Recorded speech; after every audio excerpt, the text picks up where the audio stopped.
Yo guys, what is good? Welcome back on the Uncle Sharma channel. Here to react to obviously Inter versus Juventus, the Derby d'Italia that finished 1-1. And as predicted, that was my prediction. And it's not like it was a crazy genius prediction. It's very, very predictable. But as you can see on the screen, we had to start with this, the multiverse moment. Serie A is a simulation. When Cuadrado came on against Juventus at the Allianz Stadium, it didn't feel real. It really felt surreal. Even at the beginning of the before the game, there was pictures of him, videos of him, warming up with the Inter team. It still doesn't feel. Has this transfer really happened? It really one of the most hated players for Inter fans, especially for me. I've always hated this guy, and it still feels surreal because it hasn't actually sunk in that he's an Inter player. You know what I mean? Because the guy has barely played because of his injuries this season. It still hasn't really sunk in that he's playing for us. Then today his return after a while. It's been a few actually, but I think it's been like a couple of months since Cuadrado actually played, and he comes back for this game, and came on. You can see with a little smirk on his face. And yeah, in the end, he had a decent game. He was better than Dumfries for sure, which we'll get into. The return of Brick Freeze, Tim Freeze, for real. But first of all, 67 people here with me to react to this game, which was obviously pretty boring. If you're a neutral, it is what it is. Me and Nemo talked about it in the preview. I said I want this game. I want Inzaghi to bore the hell out of.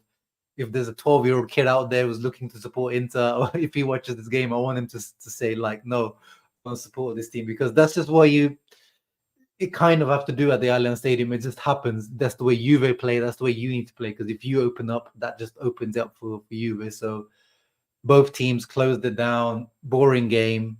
1-1. It is what it is.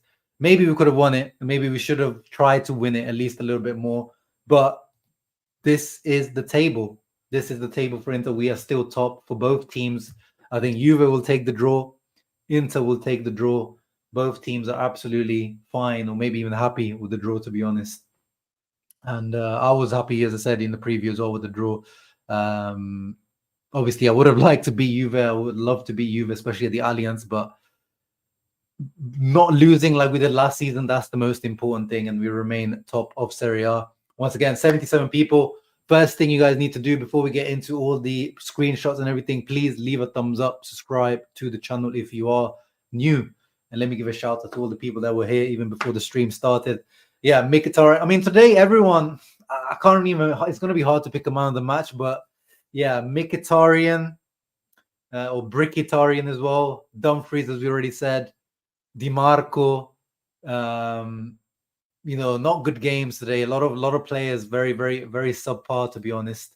And I agree, Ahmad, a good result, but still feels like we could have won. I 100% agree. Mighty Mo would have liked to win, but happy with the point. Still don't understand why Mickey was on the pitch full 90. That is one of the questions. This is one of those things that now we're starting to understand with Inzaghi. When you have a manager for this long, now we're starting to really get Inzaghi. As in, we don't get him, but it's like, you can kind of almost predict what Inzaghi's going to do. Like, I could just tell that he's not going to make any changes until, late on. Like, what was the point of really bringing on Arnautovic and Fratesi at the 87th minute? Yeah, Mkhitaryan for the full 90. Really, there's a few of these Inzaghi patterns that you're starting to see now in terms of decision makings and subs. Eduardo wrote a good score since we were away. Won't stay as I've used all my marriage point. Kudos to you. Make sure you build those marriage points up again, Eduardo. Both teams are fine with a draw. Exactly, Matteo. I think this 1-1, Cuadrado is a champ. Sorry, yeah.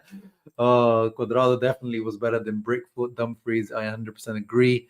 Good first half. Second was just too soft. Yeah, I think it was a mixed bag. I think both halves, there was bits where Inter were good, and then some lackluster moments. And then some moments where, Juve also came out and played more than I actually expected. I thought Allegri was literally just going to be close shop, bus, plane, train, any form of transport, park it in front of the goal. But actually, you've actually pressed as well as some moments there, which I was surprised about. And They tried to do a couple of things here and there. So you gotta give credit to Juve as well. This is the type of game they make the other team play. So they make the game ugly and not very pleasant to watch. And this is what happens.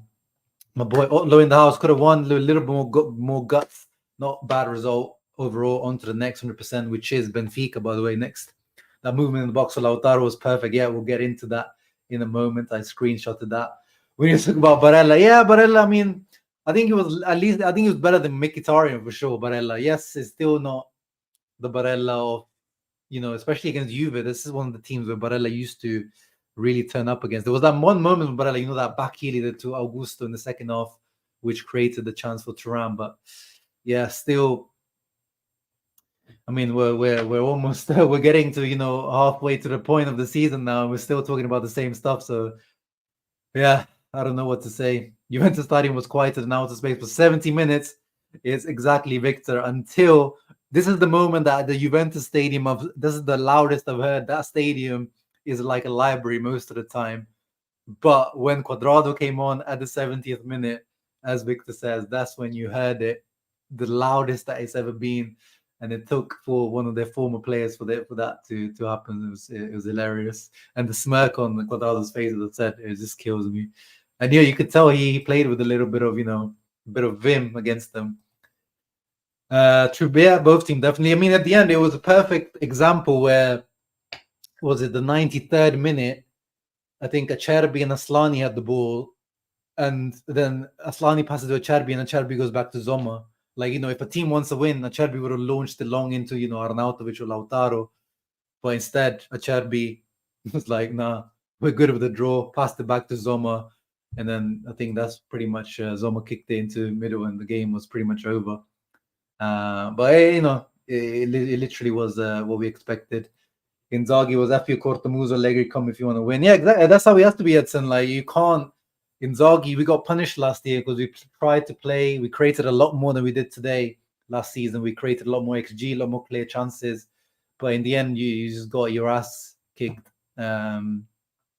So it's not ideal. You want to, limone ball. We want to play progressive attacking football. But at some point, you have to be smart. This is where I'm liking Inzaghi now. He's understanding which games to go attacking and which games you need to be a bit more reserved and maintain what you've got.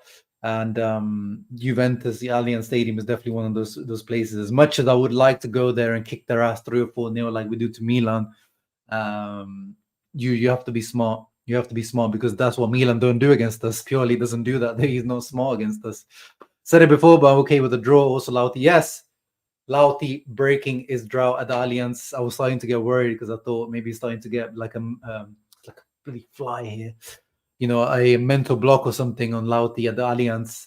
But good goal. It's so much fun when Cuadrado is on your team. Yeah, it's so funny, right? Like when Cuadrado wins free kicks for you, not against you. It's so much fun because you're just like, you remember that it was the yellow card as well, guys. Tell me, when Cuadrado got his yellow card for getting the ball, yes, his follow through was definitely exaggerated. He shouldn't have followed through that much. But he gets a yellow card for that. Would he have got that yellow card if he was playing for Inter? I mean, sorry, if he was playing for Juve at the Allianz, that on the opposite way, it just would never happen. But now, I guess Cuadrado's getting used to it as well. It's like, oh, I used to be able to get away with this before, but now he doesn't. And of course, all those little soft fouls that he manages to win, Cuadrado, sometimes it's good to have that on your side, as scummy as it feels, and as much as I need to go and shower now after watching that. Andrew, there's no really need to rewatch that game. That last 30 minutes was pretty much the way the match went. And yeah, I mean, if we're real, we had the chance to win it in that second half. Thuram's, it was a bit of a half chance, but in these games, that's basically all you get. You get half chances and you have to take them. And I think Thuram should have done better. I was hoping for a crap penalty. Yeah, definitely. That would have been the best way to win a crappy penalty. Coach Rim, yeah, it was about time. Thank you, Gordo. Boring second, boring whole half, really, Gordo. It was really like there's 10 minutes. Juve scored, and then Inter scored. I think it was like all in between, like 5-10 minutes. That's it. Those 5-10 minutes was the only like real entertaining bit of the match, and afterwards it was a complete bore fest. Mission complete. This was a must-lose game, as Franco says, 100%. Ioannis, we should have won this game. Yeah, I know. It's you want to beat them, but again, it's the smart way. It's the smart way, Ioannis. I know it would be ideal to beat them. You were playing 3-5-2, confused our play. Yeah, they just closed. They just matched man for man pressing, and they close the game, and it becomes a 5-3-2 in the defense. It's very, very, very deep. Chiesa again, will speak Allegri. Yeah, I feel sorry for Chiesa. Vlahovic actually played good today. Vlahovic actually played decent today. And yeah, I mean, today of all days, Dumfries has been in good form, but it could not come at a better time. The Cuadrado coming back to fitness, because we really, really need him, especially if Dumfries, has been in good form. But we know what Dumfries can be, and it is what Dumfries has done. What he did today, he cost us. The goal came from Dumfries' mistake, which we'll get into. Yeah, maybe I don't know if he would have given us the 3 points, but maybe definitely would have made more of a difference. I think for sure. But at the same time, Cuadrado's only just come back, James, from injury, so there was no way that he was going to start. He needs a few games to get back into match rhythm. According to Opta, only Milito in 2012 and Vieri. Yeah, I have that, Ahmad. I have that stat. Opta Ahmad always coming through. I did manage to get that stat for Lauti, and I called it on Twitter as Lauti's graduation year. You can see the stat there. He really is becoming our leader. Finally, I can say I've said it in a few streams now, hand on heart, we can rely on Lautaro. Lautaro is our go-to guy now, finally, after, 5-6 years he's been here at Inter. We've been waiting for this step from Lautaro. He has become that guy. And you can see ahead of himself from 2021, ahead of Lukaku, ahead of Icardi's 2 seasons, in the calendar year, 27 goals. And he still has some time to get more, get higher than that, and beat Icardi and his own record that he's put up until now. Fantastic. And he said he broke that duck that he had at the Allianz. So let's get into the screenshots I've prepared. There's 104 people, guys. Please leave that thumbs up. Subscribe to the channel if you are new. Vlahovic versus Lautaro. It's finally happened. We always, these games, pre-match hype, the big game players, the big stars versus each other, but it never really works out. Sometimes, it'd be the centre back to score or the midfielder. But actually worked out today. The 2 star players for each team. Well, I don't actually know if Vlahovic is even a star player anymore for you, because it was supposed to be actually Moise Keane in most of the predicted lineup. So there was actually a surprise that Vlahovic started. And first blood was to Juve, Chiesa and Vlahovic, so the 2 star players for Juve combining. And then for Inter's goal, Lautaro and Thuram combining. So the star players actually turned up today, which was good to see. And also what was good to see before the game, if you were wondering why the players had a red mark, Serie A do it every year, pretty much the last few years. It's a campaign or a charity campaign that they're doing, against domestic abuse against women in Italy, which is a great cause. And good to see, Serie A doing these types of things once in a while. And Lautaro and Rabiot, the 2 captains for the game, before the game, did a little speech, which was good to see. Nothing, special, but at least it's nice to see when Serie A doesn't do many things correctly. So when it does something correctly, or something nice, we got to point it out. We got to be balanced. We always bash Serie A, but there are some things that they actually managed to get right. And yeah, there probably was too much respect, Sebastian, before those teams, but it was predictable. And yeah, this is how the game went. I mean, as we said, yes, obviously we expected the cortomuso, the terrorist ball from Juve, but at the same time, even Inter, we didn't press high. Look here, every man behind the ball. Kostic has the ball here for Juve, and you can see Inter completely happy to let Juve have it, because they know Juve won't make anything of it from these types of situations. The only way they're going to punish us is either set pieces or on the transition or a counter attack, which this is what they did for the goal that we conceded. So as much as Juve made this game the way it is, it also Inzaghi and Inter did set up the same way. Kirby says he's come to accept that no matter how horrible Mickey plays, Inzaghi will never sub him. Yep, he's going to break something on the pitch to get subbed. That is, yeah, it's, you know, every manager has his favorites, don't we? We all know every manager has his favorites. It happens, you know. We've know Conte had his favorites that, you know, sometimes we're frustrated, like, why does he never get taken off? You know, Spalletti had his favorites, and now, you know, we know Inzaghi has his favorites. It's just life, and especially something it feels like, especially with like some Italian coaches, it feels like it's that thing, like, you know, just that stubbornness, Italian coach stubbornness. Yeah, definitely.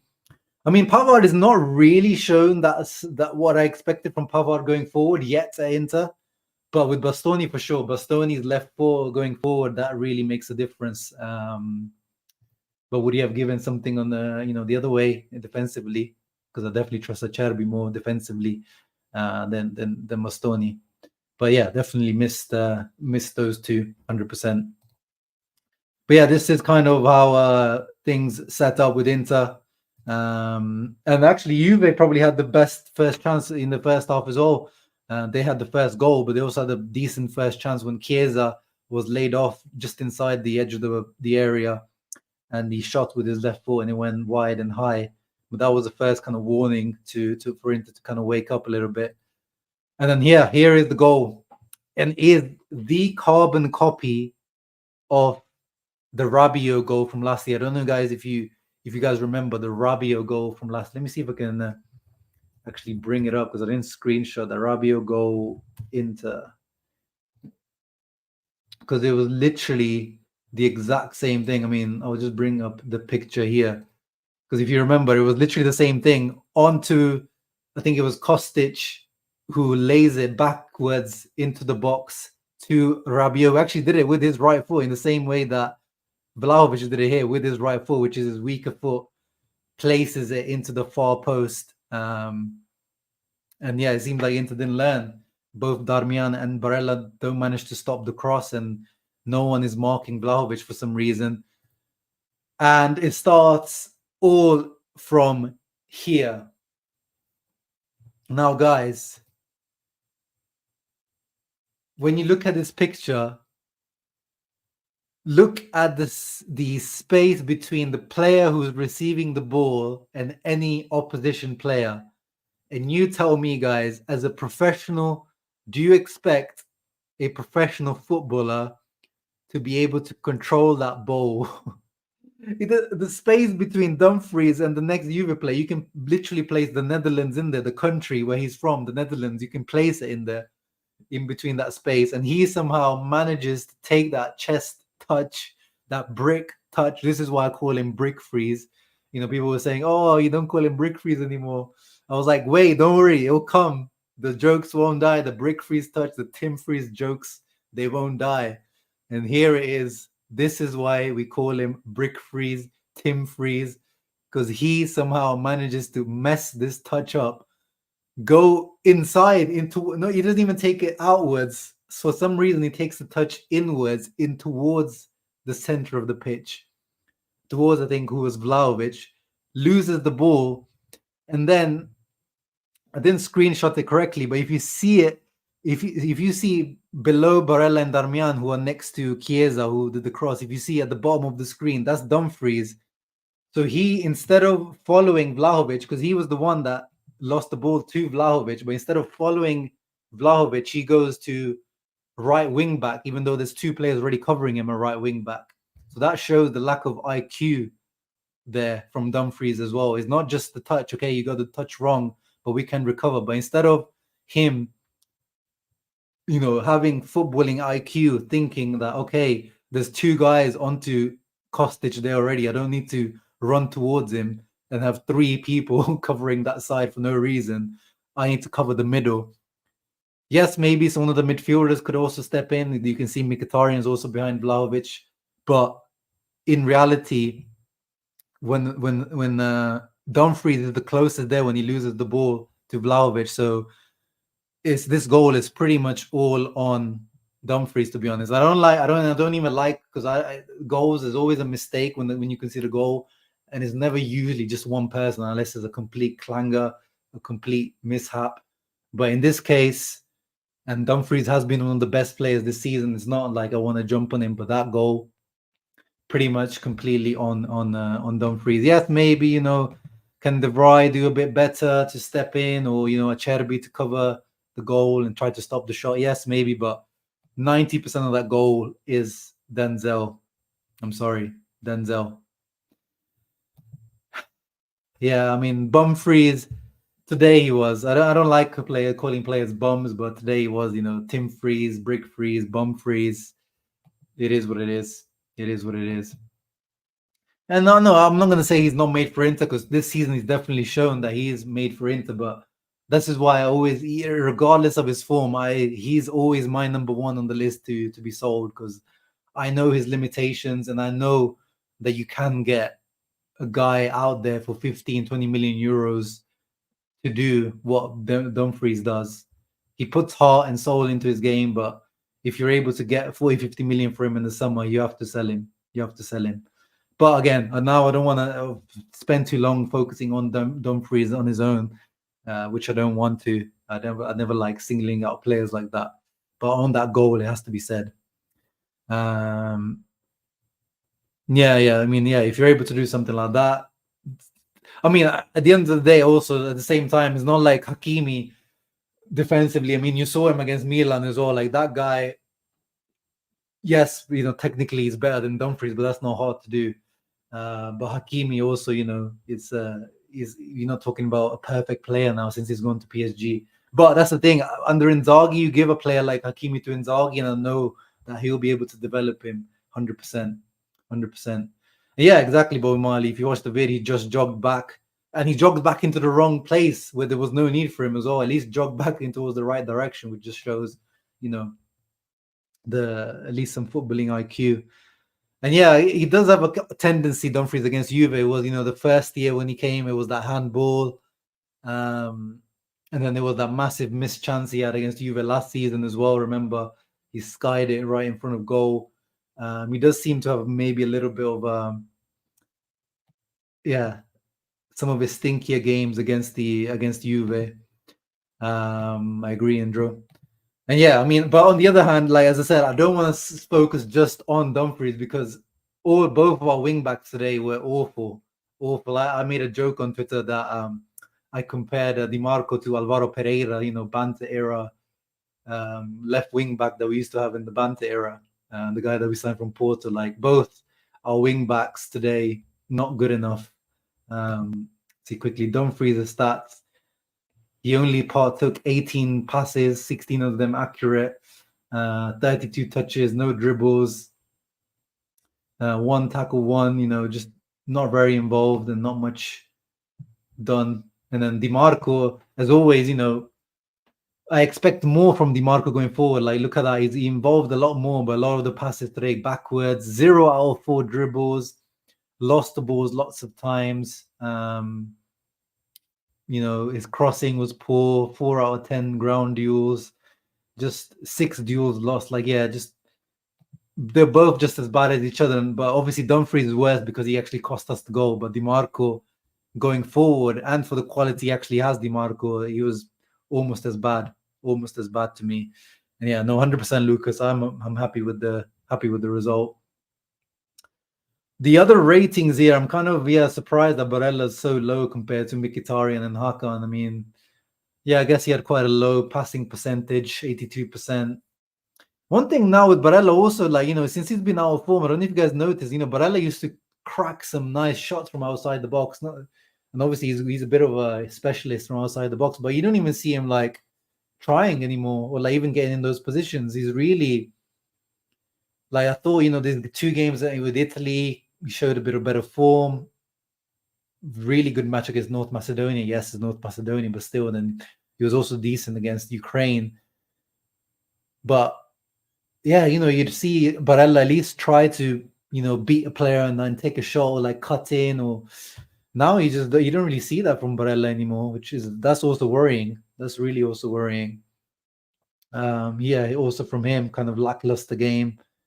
The real one moment of quality, as I said, was that back heel he did to Carlos Augusto. But he had a difficult client. Him and Rabiot always have a nice battle. And recently, Rabiot has been getting the best of him in these battles. Rabiot is very physical, very athletic, and he manages to get the better of our Nico in these games. But I see, well, how come Mkhitaryan got such a high rating? 88% pass, which is slightly more than Nico, but 2 chances created. Two chances did he create? 69 touches, 2 out of 3. Yeah, so you see he's done a stat padded like these defensive actions, like if you got few interceptions, more recoveries, lost less duels. So you're gonna. This is how the algorithms of these match rating apps kind of work. But to be honest, all of our midfield today, even Hakan was decent, but nothing special. 94% pass accuracy, but nothing really incisive today from Hakan. Nothing that great. 3 out of 8 ground duels as well. Nothing special today from our players. Yeah, and I agree. Kind of Thuram, Martinez, with the high ratings that they've got, they didn't have much to work with today, to be honest. I felt sorry for them, but the little they tried to do their best with it. Oh yeah, then there was another moment from Dumfries. I know I said I don't want to, bash Dumfries too much, but there was another brain dead moment from Dumfries where the ball went into Dimarco, who was in the box. Dimarco chests it. Lautaro is like winding the shot up on the volley, and then Dumfries just comes in, and Lautaro is fuming at him quite rightly. He's like screaming at Dumfries, like "F off, man! To go back to your wing." That was another brain dead, low IQ moment from Dumfries. Was like, what? First of all, why are you like going into Lautaro's trajectory, and why are you like trying to stop him from like, very very frustrating, very very frustrating today, man. I think working with Acerbi and Mickey, you were both having things contributed to Dimarco. Yeah, but there's a couple of moments where he had the opportunity to cross the ball in and he completely fluffed his line. I always say from that left foot, I expect much more Kirby. And that's the thing, because Dimarco just doesn't have that burst of pace or that dribbling ability, so that he can't do nothing unless you literally really play well and have a nice triangle and Dimarco finds some space and then he whips it in. Otherwise, he just can't. He's not like Perisic where he can just do a little step over and cross it in. He has to work it with his Mkhitaryan and Acerbi, create triangles, unmark himself, and then create something. Yeah, Frimpong is too late for that. That boat sailed a while ago in terms of right wing backs.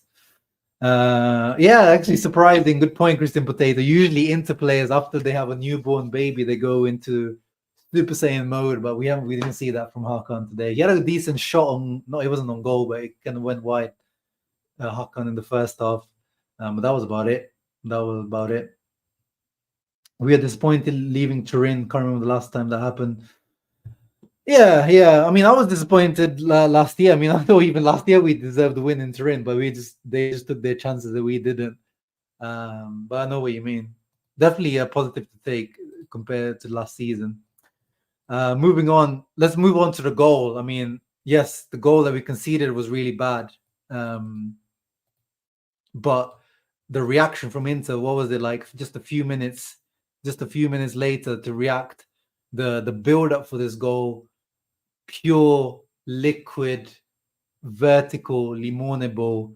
Zoma, De Vrij, Darmian, and then Darmian to Dumfries, who didn't mess it up, and then Dumfries to Barella into the line, and then Barella first time ball into space to Thuram, who uses his pace 1v1. He doesn't need to go past, what's his name, Bremer there. No need for like a step over, no need for a fancy skill. Just run, get a half a yard, cross it in, and the movement from Lautaro there, guys. I know people have compared it on Twitter to Icardi. I tried to track his run there. You can see he goes outside and in. Gatti doesn't know where he is. Gatti is still looking for Lautaro because he had no clue where he was.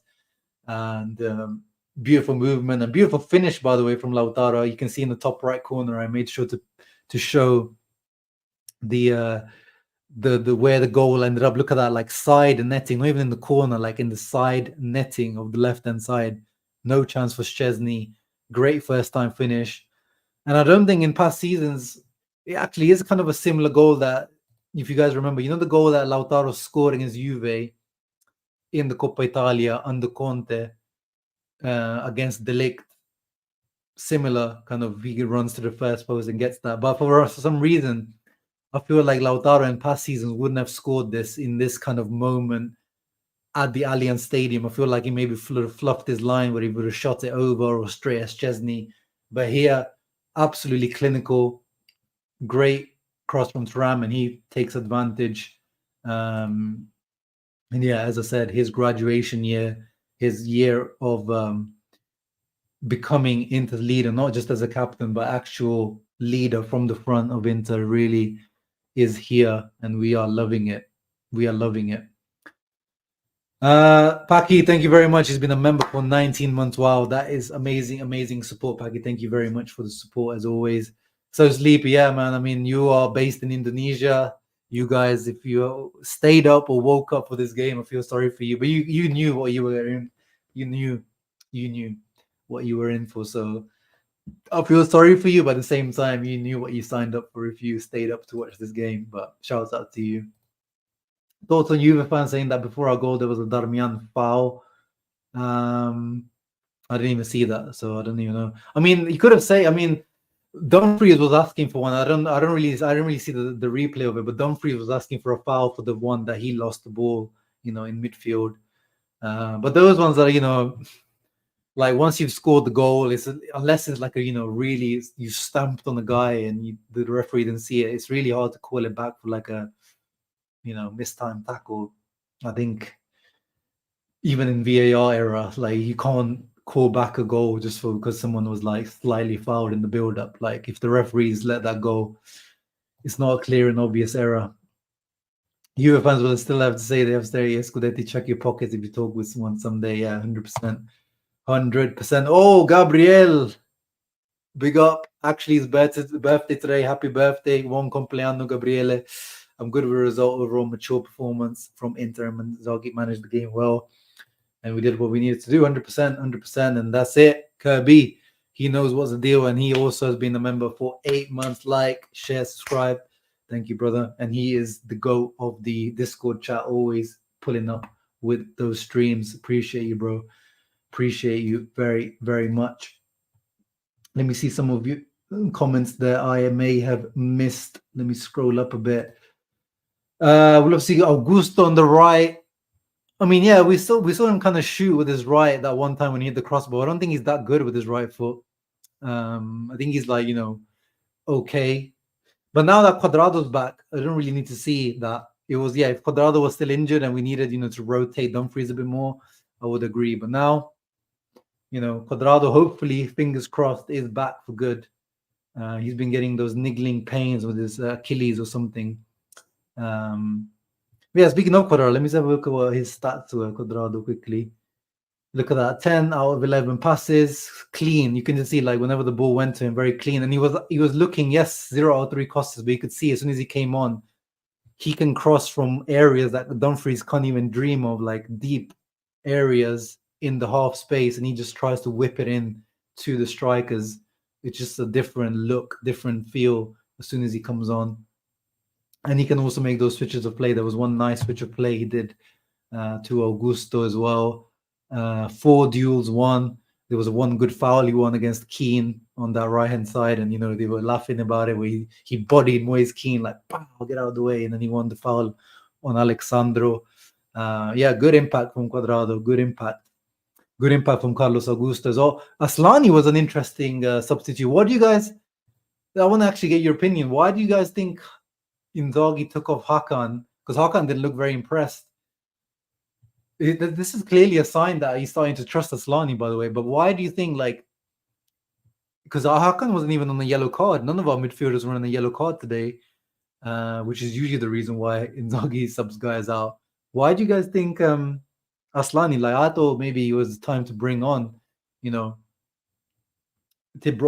off Frattesi for Barella or Mkhitaryan, but actually chose to do Aslani first. Well, why do you guys think that? That was a bit surprising. It would be he does offer a different style of play, but I still feel it's risky to bring on a guy at the Allianz Stadium when you're trying to hold a 1-1. Or was he actually not trying to hold a 1-1? Is he trying to actually win the game with Aslani? Because Aslani is a little bit more, vertical, a little bit more risky than Hakan, I feel like. So, yeah, that's true as well. That's true. Hakan was in the international break. He didn't travel with Turkey because apparently he had some sort of pulmonary or lung thing. Oh yeah, Jay also says it as well. Good memory, guys. Yeah, so maybe it was precautionary to kind of, yeah. Hakan probably didn't have the best week leading up to it. Obviously, the newborn baby, probably sleepless nights for Hakan recently as well. So yeah, actually, that answers the question. I don't think it was tactical. It's just resting Hakan ahead of the Benfica game, which, by the way, I hope there's a lot of rotation in that Benfica game because yes, of course, we want to finish first in the Champions League group, but I'm not sure how full strength I want to go into that Benfica game. But Hakan probably will start. Aslan is good for a random progressive ball along. You never know. Yeah, that's always true. He's always got that in his locker, doesn't he, Sharif? Maybe Hakan to the ref too much. He was arguing with Guida a lot. By the way, Guida, gotta give him a shout out. Yes, he maybe missed a foul here and there for us and for them, but controlled the game. Like there was no controversy. Have you ever seen? This is probably the most drama-free, controversy-free Derby d'Italia that I've seen in a long, long while. Which is kind of a disappointing because the whole point of a Derby d'Italia against Juve is about getting riled up about the referee decisions or making fun of them if we've got a dodgy decision. But today we've got really nothing to talk about. So shout out to Guida because in the preview we were talking about it with Nima. Like not sure about him as a referee, but pretty solid game from Guida. Let things go. Maybe coach should have called a few more fouls here and there, but overall, it was pretty good. But I guess the game made it easy for him because there was no like penalty shouts, there was no handball decision, the players kind of made the game easy for him, but he also managed it quite well. So yeah, he was great. Yeah, except for that Cuadrado yellow. Yeah, that's true. That was probably the only one I would say, the Cuadrado yellow. Yeah, Bisek, to be honest, Alex, as soon as Pavard comes back, any minutes that Bisek is going to get is going to be right now. But as soon as Pavard comes back, I don't see Bisek getting many minutes, unfortunately.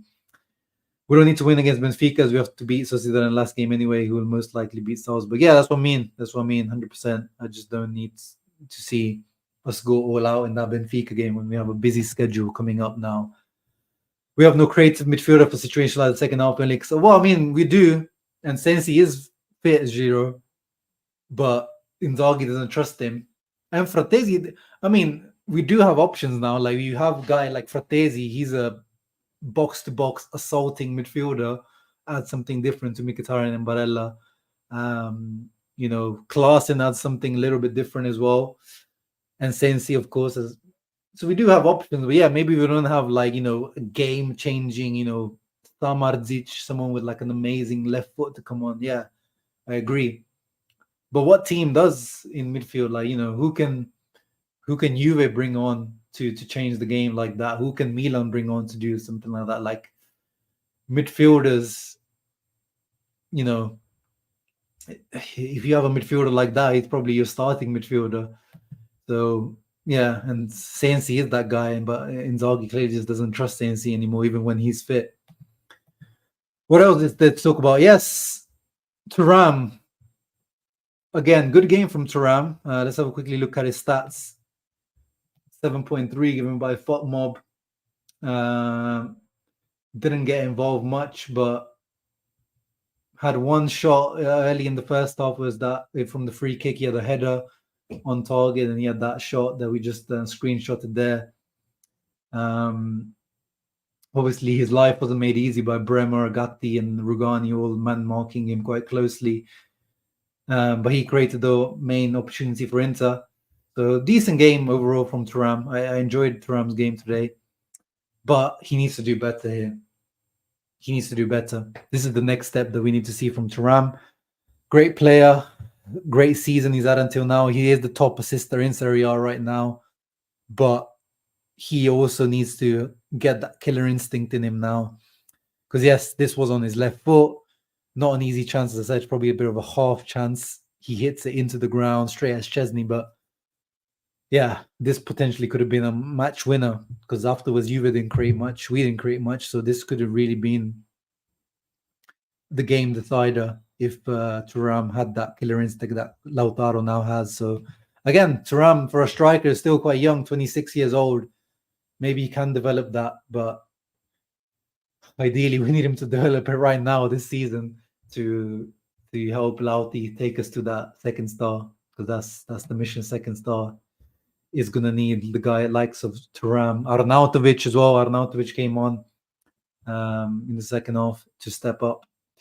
I would give Arna, Sanchez, Fratesi, Carlos Cuadrado, Bisek all game time on Wednesday just for the fact that no stupid surprising injuries before Napoli. Yeah. Maybe not all of those guys. Maybe, yeah. Again, as I said, I definitely want a heavy rotation against Benfica, but I need to have a little think how heavy. But for sure, yeah, we need to be ready for the Napoli game. Yes, Napoli has been scary, but it doesn't mean, Jorge, that you can just underestimate them. They won against Atalanta away yesterday. So, there's still, just because they've under Spalletti last year, they overperformed. But this season, they're definitely underperforming. That squad is definitely underperforming this season. So don't underestimate Napoli just because they've been underperforming and because it's Mazzarri, because it's a bit of a meme coach. I mean, even I made a short video where I made fun of this decision by Napoli. By the end of the day, as a temporary solution in midway of the season, you don't really have that many options in Napoli. And Mazzarri, as funny as it sounds, he knows Napoli. He's very well respected, loved by Napoli fans. And according to him, even though we've never seen it, he says that he's able to coach a 4-3-3, that he's adaptable. He's experienced. He knows how to set up defensively for sure. And the players up front, the likes of Osimhen, Kvara, they all create stuff. So that's what Juve are doing. It's not that Juve are doing nothing special. It's sitting back and then counter-attacking, and the guys up front will do something. So I definitely don't want people to be underestimating Napoli now, because they're now. I've been saying even with all the stuff that was happening, they're fourth now. I think they will comfortably reach top four, because I just don't see that challenge coming from Roma or Atalanta. So I wouldn't underestimate Napoli for sure, and they have to. They need to kind of climb and then make sure that they still get the top four. And they're still not out completely. They're 8 points behind. We've seen. I wouldn't count them out completely yet. We're only 13 games into the season, so after the match day 18, 19, 20, then we can really start to say who the Scudetto race is between. Napoli will be eager to win to show their champs. Yeah, exactly. It's very Mazzarri would definitely want to be Inter. We fired him. Obviously, that was a while back now, back in the Banta era. I'm sure Mazzarri wants to get one over Inter. Cazzarri. And the way his team's set up as well, if they do park the bus, it will make life difficult for us. We need to beat Napoli no matter what. I won't accept a draw in that game. Yeah, 100%.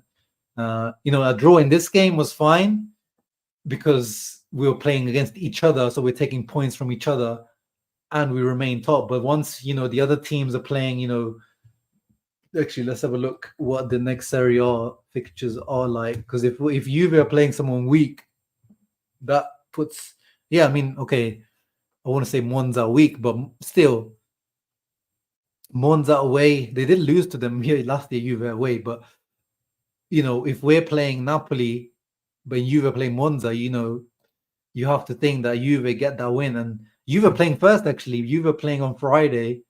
So if Juve win, that puts the pressure on us definitely to go away. We're away at Napoli on a Sunday. So that puts the pressure on Inter for sure.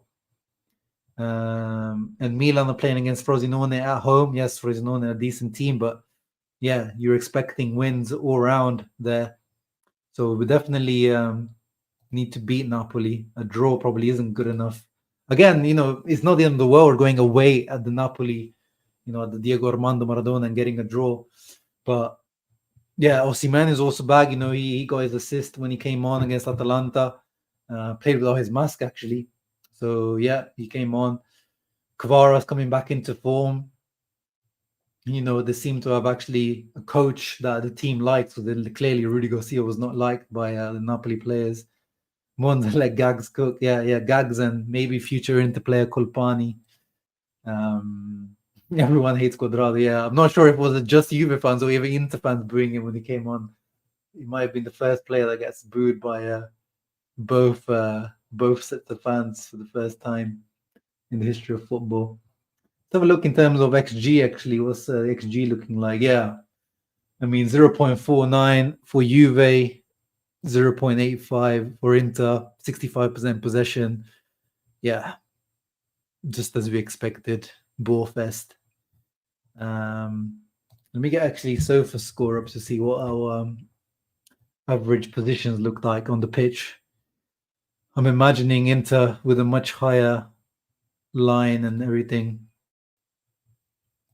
Yeah, have my consent. Let's have a quick look. Lineups. Juve lined up with an average age of 27, and I'm guessing, I have another look. Let me guess, Inter probably 29.8 or something. 30.4, okay. So let's have a look at average positions. So yeah, you can see Juve just, very compact. The whole team in the space of 15, 20 meters, all very condensed towards the middle. And then Inter, yeah, similar story, very condensed in the middle. Di Marco slightly higher than Dumfries. Yeah, not much really to talk about there because there's nothing really. Nicolucci Caviglia, that was an interesting decision by Allegri, giving this was a 20-year-old this first start as the regista in the Derby d'Italia. It didn't work. He was not good, and he got subbed out for Locatelli. But yeah, fair play to Allegri. He has been giving a lot of these youngsters some time, so credit where it's due. Let's look before we go quickly. Anything from Inter coach or players in terms of interviews? So they asked Inzaghi about Frattesi coming in quite late, and he says, I liked what all the midfielders were doing in both phases. I would have also left Di Marco more, but we know that Juve is strong on dead balls, and therefore Dumfries' height was lost to bring in Cuadrado, so I recovered that with Carlos Augusto. He says Dumfries didn't return from international duties at best. So I asked Cuadrado to sacrifice. Yeah, so you can see, Cuadrado, there's no way Cuadrado was able to start. Even today, he was probably forced a little bit. Cuadrado is a champion. He's had a difficult injury that he's never had in his career. It's not giving him any respite. He's taken away a very important player for us. He's still in pain. He trained with us, but he's not in great shape yet. You can see that. And he made himself available. Let's hope he gets the treatment to go through the pain. I don't think he's going to start against Benfica, says. Okay. So let's see. Maybe Carlos Augusto might have to start on the right-hand side, to be honest. He's talking about, he might, recover a few players. Sanchez, I think Sanchez was out today in this game. He says the calendar is difficult. The fixtures are difficult with the injuries that they currently got.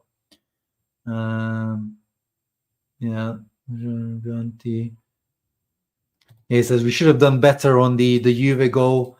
The ball was ours. We should have stopped Vlahovic's shot. But how the game played out, we'll take the draw. But I wouldn't have wanted that before the game started. The game was exactly identical as the one last year. We lost there, creating even more, as I said before. Juve always defends well, but we played a masterful match. Yeah, nothing. Even though Allegri says we played Napoli means like chickens, or like a really bad goal, the goal that we conceded. They make a good move at speed. The only one that could have prevented it is Bremer, who could have tried to rely. He said he should have done better on Thuram Bremer, so he kind of a little bit blames Bremer on that goal. And Soma seems to say similar stuff, very tactical game. It seems like both teams didn't want to risk. At the end, it was a good point for us both. Important point. And it's amazing to play as a goalkeeper behind this team with this defense. The key for this team is definitely this defense. We need to concede as least as possible. And today, not many great chances were created. Fantastic how compact we are in defense. Yeah, all good, all good. As I said, I'll take the draw. Predicted a draw. I'll take the draw. Man of the match, let's give it to Lautaro for scoring away at the Allianz Stadium. Lautaro Martinez. You could give it to maybe one of the defenders as well. They were all pretty solid. Yeah, overall happy. Hope you guys enjoyed that match reaction. 50 minutes talking to you guys. Hope that you enjoyed that. Lackluster, drama-free Derby d'Italia, and of course, probably the most memorable thing about this Derby d'Italia is going to be Cuadrado coming on at the Allianz Arena with that smile, that smirk on his face. Yeah, hope you guys enjoyed. As I said, please leave a thumbs up, subscribe to the channel. Juventus 1, Inter 1. See you on the next one. Benfica up next. Of course, match preview coming up, so make sure you keep an eye on the channel. Ciao ragazzi, always, Forza Inter. Second star mission continues.